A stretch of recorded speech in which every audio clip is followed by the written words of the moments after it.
Kanchan Kumar Bhagyavan, consultant pediatrician and neonatologist at Ruby Hall Clinic, Pune. Arrival of a newborn baby is the happiest and most wonderful feeling for the parents, only if the baby is healthy full-term baby. But the birth of a premature baby brings excessive challenges such as those which the couple Uma and Devraj faced. Hitansh, a baby boy, was born at 29 weeks with a birth weight of 1 kg on 27th March by emergency C-section because of critical status of mother. The baby spent 50 days in our NICU and made a successful recovery. We at Ruby Hall Clinic aim to achieve intact survival of premature babies with low or minimal morbidity. Hence, we emphasize on giving the best care before, during and after a newborn enters the world. Every premature or high-risk delivery is attended by consultant and team of trained pediatricians.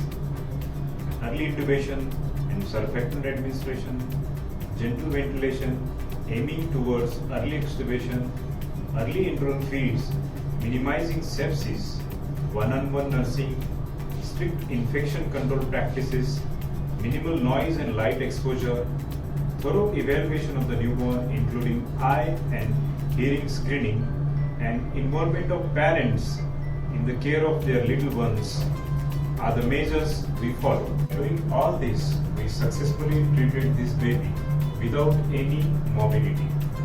The baby is now accepting oral feeds well, achieved a weight of 1.7 kg and ready to go home. But not all babies behave the same. There would be many ups and downs. Some moment we would need to go 2 steps ahead and 1 step back. But what is most important is you believe in yourself and your team. So at Ruby Hall Clinic, we have excellent team of pediatricians and nursing staff who follow the protocols at par with any international standards.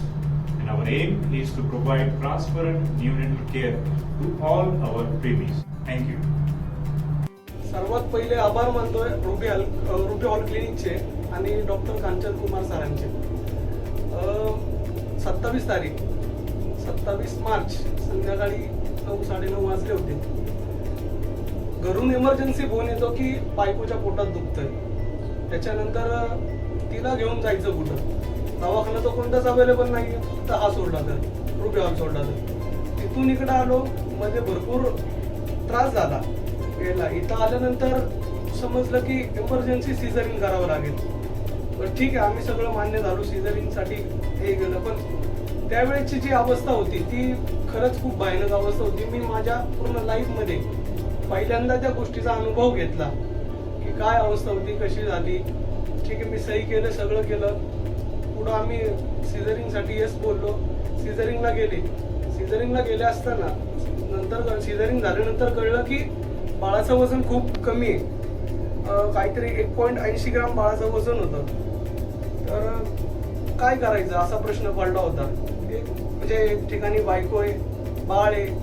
पण या सगळ्या गोष्टींपासून हार न मानता एक धीर, जिद्द, चिकाटिके बाळाला आणि बायकोला व्यवस्थित बाहेर काढायचंय. त्याच्यानंतर डॉक्टर कांचन कुमार सर भेटले. सरांचा रेफरन्स, सरांनी सगळ्या व्यवस्थित गोष्टी सांगितल्या की काय केलं पाहिजे, तुम्ही हारून जाऊ नका, जिद्द हारू नका, सगळं व्यवस्थितरित्या होईल. अशा प्रकारे सरांनी सगळं, म्हणजे सरांनी जास्त धीर दिला की रोज येऊन त्यांचं बाळाला येऊन बघणं, त्यांचं रोजच्या रोज मला फोनवर कॉन्टॅक्ट करून सांगणं किंवा माझं रोज त्यांना येऊन भेटणं, या सगळ्या गोष्टी चालत राहिल्या. बाळाचा रिस्पॉन्स पण चांगला होता. बाळ आमचा आता व्यवस्थित एकदम. आणि दुसरं म्हणजे रश्मी भांबरे मॅडम, त्यांनी सिझरिंग केलं, त्यांनी पण चांगला प्रतिसाद दिला. माझ्या वाईफनी पण चांगला त्यांना प्रतिसाद दिला.